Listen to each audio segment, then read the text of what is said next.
오늘 우리에게 주신 하나님의 말씀 마태복음 10장 1절에서 4절 말씀입니다. 예수께서 12 제자를 부르셔서 더러운 영을 쫓아내며 모든 병과 모든 약한 것을 고치는 권능을 주시니라. 12 사도의 이름은 이러하니 베드로라 하는 시몬을 비롯하여 그 형제 안드레와 세베대의 아들 야고보와 그 형제 요한, 빌립과 바돌로메, 도마와 세리, 마태, 알페오의 아들 야고보와 다데오, 가나안 사람 셀로진 시몬과 가룟 유다 곧 예수를 판자라. 아멘. 2025년 올해 우리 모두가 헌신된 일꾼 주님의 제자가 되었으면 좋겠습니다. 그래서 마태복음 10장에 나와 있는 12 제자, 12 제자들을 살펴보면서 우리는 어떤 모습으로, 어떠한 마음으로 하나님께서 주신 사명을 감당할까 깨닫는 은혜가 있었으면 좋겠습니다. 예수님께서 놀라운 일을 행하시자 예수님 주변에 수많은 무리들이 따라왔습니다. 마태복음 9장 26절 말씀에 보면 회당장 야이로의 죽은 딸을 살린 사건이 온 땅에 퍼졌어요. 세상에 죽은 사람을 살렸대 하는 그런 소문이 온 땅에 퍼지게 된 거죠. 또 9장 31절 말씀에 보면 맹인이었던 사람이 예수님의 만지심으로 눈을 떴대. 이런 일들, 치유받은 이들이 예수님의 소문을 온 땅에 퍼뜨리기 시작했습니다. 이에 수많은 무리들이 예수님께 나왔는데요. 복음서에 보면 예수님 주변에 있는 사람들, 따르는 사람들을 특별하게 구별하는 단어가 있어요. 그것은 무리와 제자입니다. 이 구별선이 무엇일까요? 어떤 사람은 무리고 어떤 사람은 제자일까요? 병 고침받고 해결받고 이런 것 때문에 찾아오는 이들은 무리고, 그래서 결국 이들은 자기 문제 해결을 위해서 주님을 찾아왔고, 그리고 문제가 해결되면 다 떠나는 사람들이에요. 또 자기에게 유익이 없거나 또는 손해가 오면 가다라 지방 사람들처럼 주님을 밀어냅니다. 이런 사람들은 무리예요, 무리. 제자들은 어때요? 주님이 주시는 말씀, 복음에 집중하지요. 주님의 문제를 내 문제로 인식하지요. 그래서 주님이 가시는 길, 그 길이 어디가 되었든 따라가는 이들이 제자입니다. 그래서 우리 주님의 모습은, 우리의 주님의 관심사는 무리들에게는 관심이 없으세요. 오히려 무리들로부터 피신하는 이런 모습을 보여주십니다. 그러나 제자들 한 사람 한 사람에게는 관심을 보이시고 하나씩 하나씩 알려주시고 깨닫게 해주시고 가르쳐주세요. 그래서 나는 누구인가? 12 제자들을 쭉 이제 살펴볼 텐데, 그리고 오늘은 베드로를 통해서 말씀을 받을 텐데 나는 어떤 사람인가 깨닫는 은혜가 있으시기를 주님의 이름으로 축원합니다. 초기 부름받을 때 베드로는 어떤 사람인가 이런 거예요. 제자들의 그 공통점은 특출한 사람들이 아닌 평범한 사람들이었다는 거죠. 베드로를 보십시오. 요한복음 1장 40절 말씀에 보면 세례자 요한의 말을 듣고 예수님을 따르는 두 사람 중에 한 사람은 시몬 베드로의 형제 안드레라. 여기 안드레가 먼저 자기 형제 시몬을 찾아가서 우리가 메시아를 만났다 하면서 형 시몬을 예수님께 데리고 갑니다. 그러니까 제일 먼저 예수님을 따라온 사람은 안드레고, 이 안드레가 이제 자기의 형 시몬을 끌고 메시아를 내가 만났어. 한번 가봐. 해서 시몬을 이제 예수님께 이렇게 데리고 간 모습이에요. 아직 예수님이 본격적으로 이렇게 일을 하시기 전입니다. 그런데 주님과 시몬이 이제 드디어 딱 만났잖아요. 첫 번째 만남이에요. 요한복음 1장 42절 말씀에 우리 주님께서 처음 만난 시몬을 향해서 이렇게 말씀하시는 거예요. 내가 요한의 아들 시몬이니 장차 게바라 하리라. 게바는 번역하면 베드로라. 여기 시몬이라. 이 구약의 야곱의 12아들 가운데 둘째가 누구예요? 첫째가 루벤, 둘째가 시므온, 셋째가 레위, 넷째가 유다 이렇게 내려가는데 여기 시므온이에요. 시므온의 성격이 어때요? 시므온과 레위 이 두 사람은 아주 급한 성격의 모습 또는 잔혹한 이렇게 일을 했던 이들. 그래서 어찌 보면 구약에 나와 있는 시므온과 이 신약의 예수님의 제자 가운데 한 명인 시몬이 이 성격이 비슷해 보인다는 거예요. 예수님 만나기 이전, 그래서 일반적으로 부르는 이름 시몬을 예수님께서 뭐라고 하시는가? 너는 게바라. 아람어로 게바라. 헬라어로는 베드로라. 이렇게 이름을 바꾸어 주신 거예요. 그래서 게바, 베드로는 어떤 뜻을 가지고 있는가 하면 반석이라는 좋은 의미예요. 반석하면 어떤 이미지예요? 흔들리지 않고 굳세고 든든한 이미지잖아요. 그런데 원래 베드로의 성격이나 삶의 모습은 그런 모습이 별로 없었던 것 같아요. 찬송가 133장에도 이런 찬송을 해요. 허물 많은 베드로를 용서하시고, 허물 많은 베드로. 허물이 많고 실수가 많고 소심하고 충동적이기까지 해서 그 약점이 많은 이가 시몬인데, 이런 시몬을 향해서 우리 주님이 첫 만나서 주시는 메시지가 무엇입니까? 너는 게바라, 베드로라 이렇게 부르시는 거예요. 그 주님은 왜 시몬을 베드로라 이렇게 이름을 바꿔주실까? 그 내면의 잠재에 있는 그 어떤 능력을 우리 주님은 보시고 시몬에게 있는 좋은 것을 드러내고 계신 거예요. 어떤 사람이 되었던 장단점이 다 있어요. 단점도 많고 장점도 많아요. 그러나 단점이 많은 사람일지라도 어찌 보면 장점, 잘하는 것 하나가 있더라. 그래서 그걸 부각시키고 끄집어내고 드러내면 그 사람이 변하기 시작하는 거예요. 우리 주님이 지금 이렇게 시몬을 세워가고 있는 거죠. 그래서 칭찬은 고래도 춤추게 한다. 이런 책 제목이 있는 것처럼 우리 주님은 시몬의 마음속에 잠재되어 있는 그 어떤 하나를 끄집어서 이렇게 세워주시고 드러내주시고 그러면서 시몬의 마음을 새롭게 해주시는 이러한 모습이에요. 누가복음 5장 1절 이하에 보면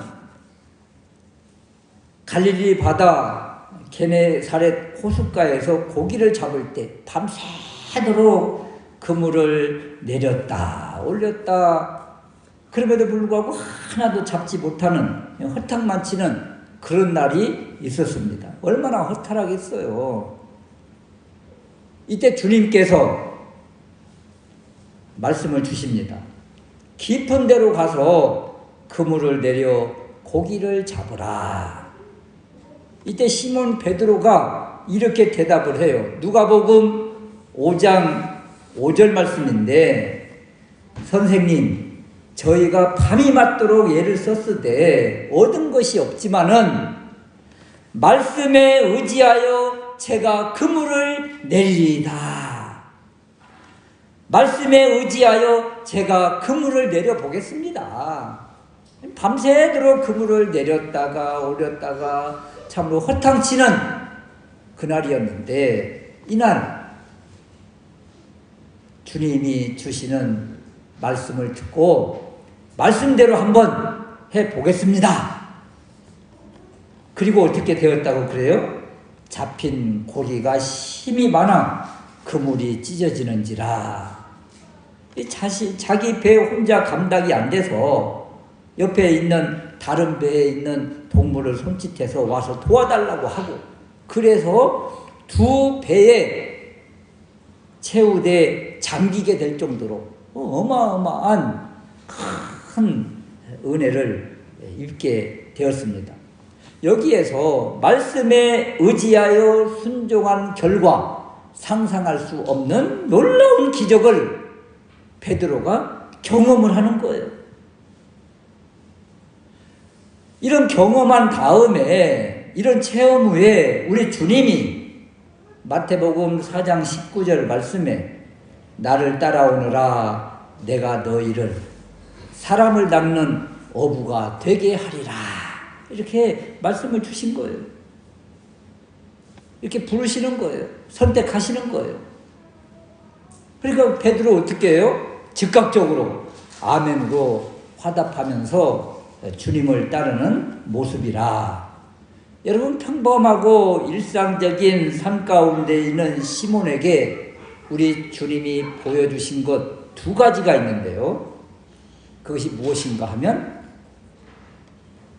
너는 지금부터 개바라, 베드로라, 너는 반석이야, 이렇게 베드로를, 시몬을 믿어주는 것이라는 거예요. 믿어주고 계시더라. 두 번째는 말씀에 순종할 때 어떤 은혜가 임하는 것인가를 실제 기적을 통해서 체험케 하신 거예요.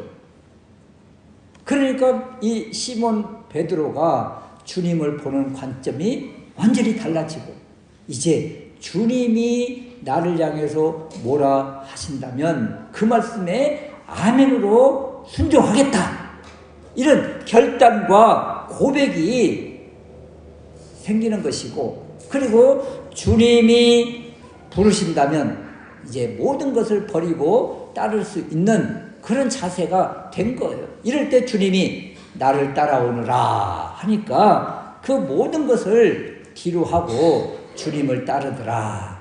여러분, 베드로의 초기의 모습은 그렇게 제자될 그런 자격이 없는데도 불구하고 우리 주님이 이렇게 제자가 될 수 있도록 모든 주변 환경과 여건과 그 마음을 이렇게 변화시켜 주시더라. 그래서 주님을 따르는 제자가 되었다. 두 번째는 부름받은 이후에 그렇다면 베드로는 온전히 변화된 삶을 살고 있는가? 마태복음 14장 17절 이하에 보면 세상에 이런 기적이 있는가? 우리가 잘 아는 오병이어의 기적의 사건입니다. 빵 5개와 물고기 2마리로 여자와 아이를 빼고 5,000명을 배불리 먹이고도 남는 놀라운 기적을 베풀어 주신 거예요. 이때 그 수많은 무리들이 50명, 100명씩 때를 지어서 앉아 있을 때 이 빵과 물고기를 갖다 날리는 사람이 누구였을까요? 제자들이었죠. 그래서 이 제자들이 이 빵 바구니를 땀을 흘리면서 그 수많은 무리들에게 이 12명이 갖다 날린다고 생각을 해보세요. 주님에게서는 계속 빵 바구니가 나오고 제자들은 이것을 신나게 뛰어다니면서 나누어주는 그러한 모습. 이때 군중들이 누구를 바라볼까요? 예수님을 바라볼까요? 아니면 지금 빵을 가지고 오고 있는 베드로를 바라볼까요? 베드로를 아는 사람들은 어떻게 할까요? 아, 여기부터 막 그러면서,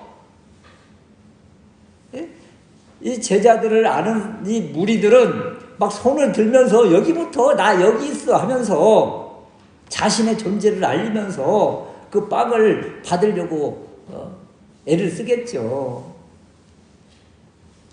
수많은 군중들이 환호하고, 이 출애굽 광야에서 있었던 그 만나와 메추라기 사건처럼 하나님만이 하실 수 있는 그 놀라운 일을 우리 주님이 하시는데, 이때 제자들이 높임을 받는 거예요.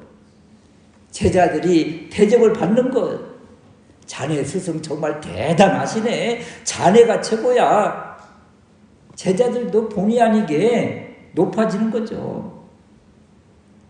이때 예수님의 행동, 제자들의 입장에서는 이해할 수 없는 말씀을 주시는 거예요. 마태복음 14장 22절 말씀에 보니까 예수께서 즉시 제자들을 재촉하셔서 배를 타고 앞서 건너편으로 가게 하신다. 지금 이 수많은 무리들, 오병이어의 놀라운 기적을 경험한 이들이 환호하는 이 자리에서 제자들을 떼어서 건너편으로 빨리 가라고, 건너편으로 배 타고 빨리 가라고 분리시키시는 예수님의 모습이 나와요. 요한복음 6장 15절에는 이 모습을 예수께서 그들이 와서 자기를 억지로 붙들어 임금으로 삼으려는 줄 아시고 제자들은 배 타고 건너편으로 보내시고 주님은 기도하러 가시더라. 여러분, 이때 제자들의 마음이 어때요? 그 수많은 군중들, 그 무리들이 환호하고 자기의 스승 예수님을 왕으로 세우려고 하는 이 축제 같은 이 분위기, 이때에 우리 주님은 제자들을 억지로 분리시켜서 떼어서 배를 타고 건너편으로 가게 하신다. 그런데 이날이 또 해가 다 넘어가려고 하는데, 이때 제자들의 마음이 어때요? 배를 타고 이제 노를 저어서 건너편으로 가는데 기분이 좋을까요? 충분히 상상되지 않습니까? 입은 그냥 막 대빵 나와가지고, 그래도 수제자라고 하는 이 베드로를 향해서 도대체 선생님 왜 이러신데? 아, 그냥 좀 받아들이면 안 돼? 원성과 불평을 막 쏟아냈겠죠. 이건 뭐 누구나가 다 그럴 것 같아요.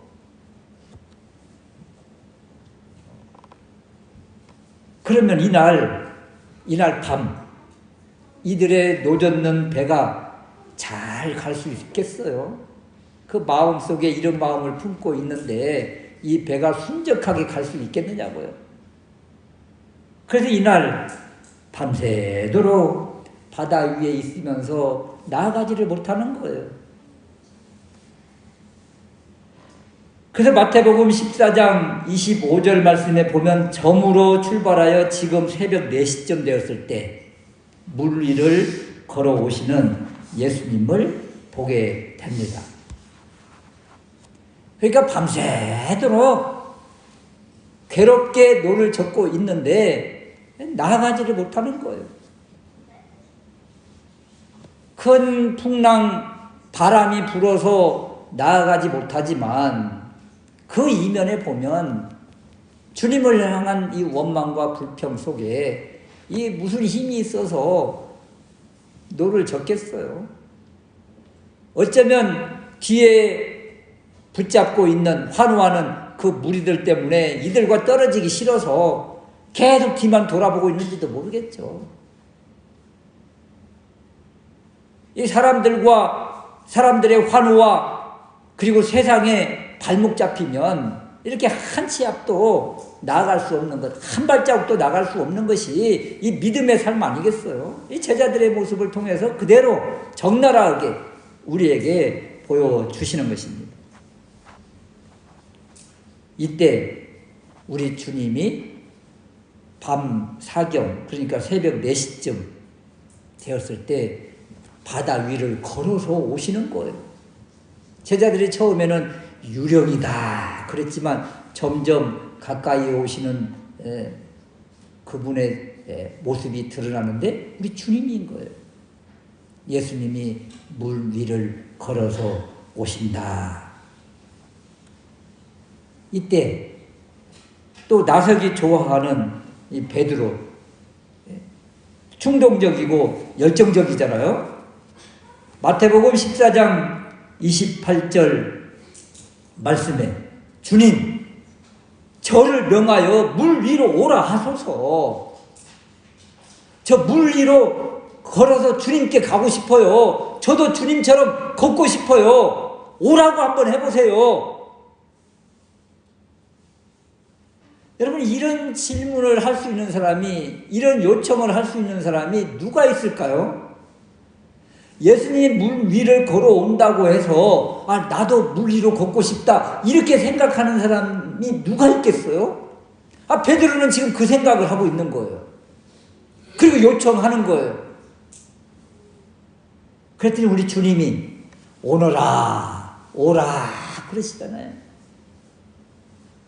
그럼 또 주님이 오란다고 해서 이 바다인데 발을 내디딜 사람이 또 누가 있겠어요? 물론 우리 같으면 그러지 않을까요? 이 배 난간에 서서 한쪽 발은 배 안에다 놓고 한쪽 발만 살살 내려서 이게 발이 들어가나 안 들어가나, 물속에 들어갈까 안 들어갈까 이렇게 어쩌면 이렇게 확인 사살을 한번 할 것 같아요. 그런데 우리 베드로 보세요. 주님이 와 그랬더니 세상에 물 위를 그냥 걷는 거예요. 걸어가는 거예요. 베드로의 모습 어때요, 여러분? 베드로의 모습 어때요?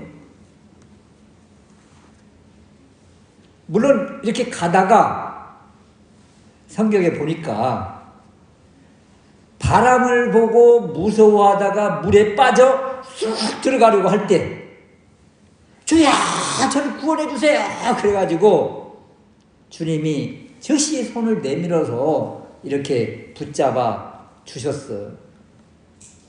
그리고 주님으로부터 책망을 받습니다. 믿음이 작은 사람아 어찌하여 의심하였느냐. 주님의 책망을 받잖아요.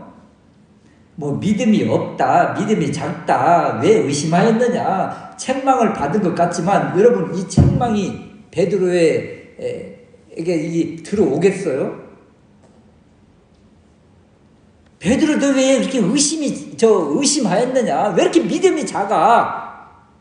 이렇게 책망을 받았다고 해서 마음에 상처가 되겠느냐고요.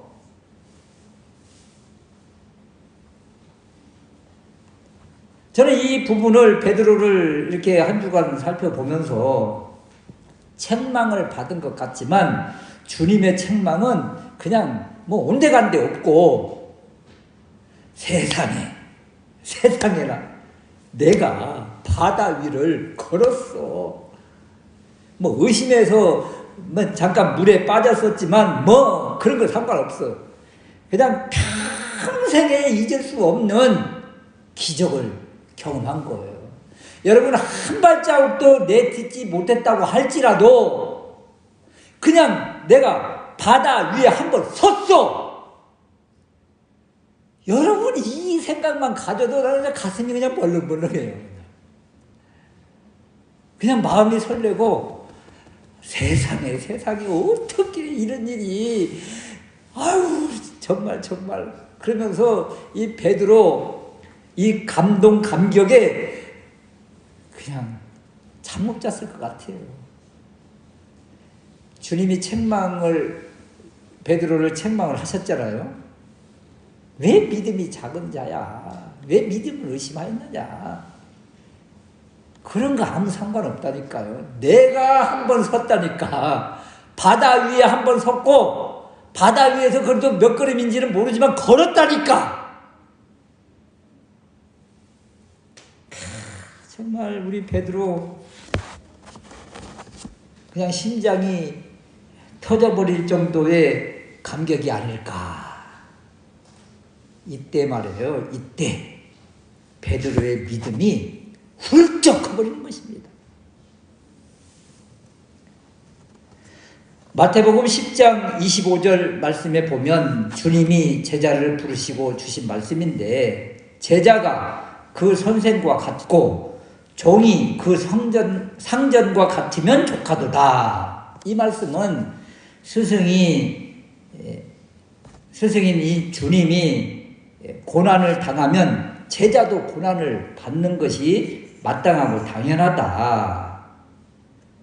제자도 스승과 같이 고난과 함께 능력도 함께 있는 것이 마땅하다. 이 말씀을 주실 때 주신 말씀인데, 이 말씀과 이 베드로의 바다에서의 걷는 이 모습이 주님의 모습과 스승의 모습과 너무나 닮아 있는 것 같지 않습니까? 이때 믿음이 성장한 거예요, 베드로가. 그래서 주님을 닮아가려면, 주님의 제자가 되려면 이렇게 믿음을 선포하고 결단하고 시도하는 것이 중요하다. 베드로가 먼저 요청을 하잖아요. 저를 명하여 물 위로 오라 하소서. 시도하는 거예요. 요청한 거예요. 간청한 거예요. 기도한 거예요. 그리고 주님이 오라 하니까 직접 실행에 옮긴 거예요. 그럼 우리는 이 모습을 바라보면서 아이고, 나 같은 것이 뭐 믿음도 없는데 나는 안 돼. 그런 것이 아니죠. 예수님이 베드로에게 믿음이 없다고 책망하시지 않고 믿음이 작다고 하셨어요. 믿음이 작다. 믿음이 조금이라도 있으면, 겨자씨 하나 같은 그 믿음이 있으면 어떻게 반응을 해야 될까요? 한번 해보자. 주님도 하셨는데, 주님이 하셨는데 나도 제자잖아. 나도 주님을 따르는 사람이잖아. 나도 주님의 말씀을 믿는 사람이잖아. 말씀 믿고 한번 해보자. 던져보자. 시도할 때 주님이 이 고백을 이루어 주신다는 거예요. 나는 못해가 아니라 말씀에 베드로가 했고, 또 주님이 우리에게 말씀을 주셨으면 그 말씀을 한번 시도해보자. 실행에 옮겨보자. 믿음으로 선포하자. 이런 믿음과 결단과 고백이 있을 때 주님이 세워주시고 이끌어주신다. 제가 치유의 은혜를 받고 처음에 어떤 사람을 만났는가 하면 심장이 약한 분을 만났어요. 그래서 진단을 하니까 심장이 약하고 이렇게 오래 걸을 때 힘들고 지치고 그런다는 거예요. 그래서 이때 바로 선포하고 한번 뛰어보세요. 걸어보세요. 뭐 했는데 너무나 편하고 자연스럽다는 거예요. 그리고 그 주에 7분의 그런 사람을 만난 거예요. 심장협착증, 또 부정맥, 이런 사람을 만났는데 즉각적으로 치유가 되는 거예요. 그래서 막 계단을 막 오락내리락 하고 막 뛰어다니고. 그러니까 한번 해보니까 되더라. 그래서 더 계속 주님이 또 그런 사람을 연결시켜 주시는 거예요. 나는 못해 하는 것이 아니라 한번 해보자. 이렇게 시도할 때 주님이, 우리가 주님의 이름으로 선포하는 것에 대해서 주님이 책임을 져주시더라. 그래서 올 한 해는 우리도 한번 해보자. 말씀을 한번 실천해 보자. 실행에 옮겨 보자. 그래서 주님이 행하시는 것을 우리가 경험하고 그러면서 믿음이 베드로처럼 훌쩍 자라는 은혜가 있으시기를 주님의 이름으로 축원합니다. 세 번째는요, 이 베드로의 신앙을 바라보면 오르락내리락 할 때가 있더라는 거예요. 신앙의 고저가 있더라. 마태복음 16장 13절에 주님이 제자들을 이끌고 가이사랴 빌립보 지방을 가십니다. 이 갈릴리 북쪽에 있는 이 빌립보 가이사랴, 이 도시인데 이 가이사라는 이 황제의 호칭이 들어갈 수 있는 도시가 있어요. 아무나 이 가이사라는 그 호칭을 붙이지 않습니다. 가이사라는 호칭을 붙이려면 그 도시는 반드시 도시 한가운데 황제 우상 신전이 있어야 돼요. 황제 우상 신전이 있어야 되고 또 도시로서의 화려함을 갖추고 있어야만 이 가이사라는 이 도시의 지명이 붙습니다. 그러니까 가이사랴 빌립보라는 이 지방은 우상의 도시, 세속과 환락의 도시, 또 화려한 도시라는 거예요. 여기에서 제자들에게 우리 주님이 묻습니다. 사람이 인자를 누구라 하느냐? 너희는 나를 누구라 하느냐? 또 제일 먼저 나서기 좋아하는 사람이 누구예요? 이 베드로잖아요. 베드로가 우리가 잘 아는 고백을 하는 거예요. 마태복음 16장 16절 말씀에 주님은 그리스도시요 살아계신 하나님의 아드님이십니다. 엄청난 고백을 하는 거죠. 바로 이 마태복음 16장 16절 베드로가 한 이 고백이 바로 복음서의 핵심 주제인 것입니다. 우리 주님이 너무나 기뻐서 바요나 시모나, 바요나는 요나의 아들이라는 뜻 아니겠어요? 이 요나의 아들, 그래서 또 시몬 베드로를 요한복음 1장과 요한복음 마지막 장에 보면 요한의 아들 시모나 이런 부분이 있어서 이 아버지가 요나인지 요한인지 이 두 가지의 설이 있지만 지금 마태복음에는 요나의 아들 시모나 이렇게 말씀을 주십니다. 내가 복이 있도다 하시고 내가 내게 이르노니 너는 베드로라. 베드로가 무슨 뜻이라고 그랬어요? 반석이라고 했잖아요. 내가 이 반석 위에 내 교회를 세우리니 음부의 권세가 이기지 못하리라. 이 반석 위에.